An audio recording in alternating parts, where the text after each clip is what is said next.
Hallo en welkom by Dis te Verstane, 'n geurige gereg vir jou brein.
Volgens hierdie skaal moet die son 100 keer verder van die aarde wees. As ons alles verklein om op een skerm te pas, sal die aarde kleiner as 1 piksel wees.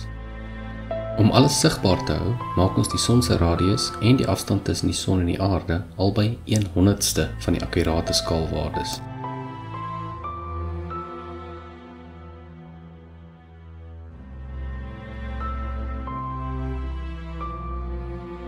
Dit veroorsaak dat die visuele grootte van die son, wanneer dit vanaf die aarde beskou word, volgens skaal sal wees en stel ons in staat om allerlei verskynsels voor te stel.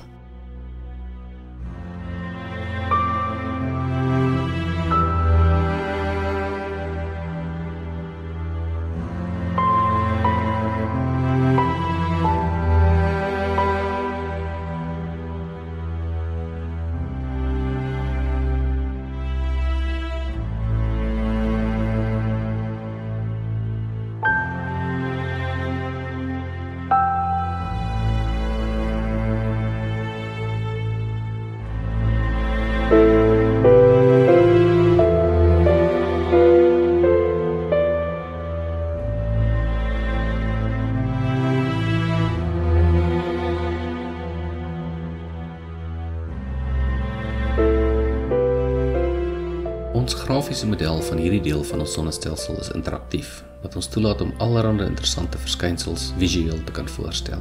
Dit maak dit sommer maklik verstaanbaar. In die volgende paar video's gaan ons in meer detail kyk na die maan se wentelbaan om die aarde, hoekom ons altyd slegs een kant van die maan van die aarde af kan sien, hoeveel die maan verder en nader aan die aarde beweeg, die kanteling van die maan en die aarde, hoekom daar seisoene op aarde is, en hoekom die pole sulke lang periodes van dag en nag ervaar.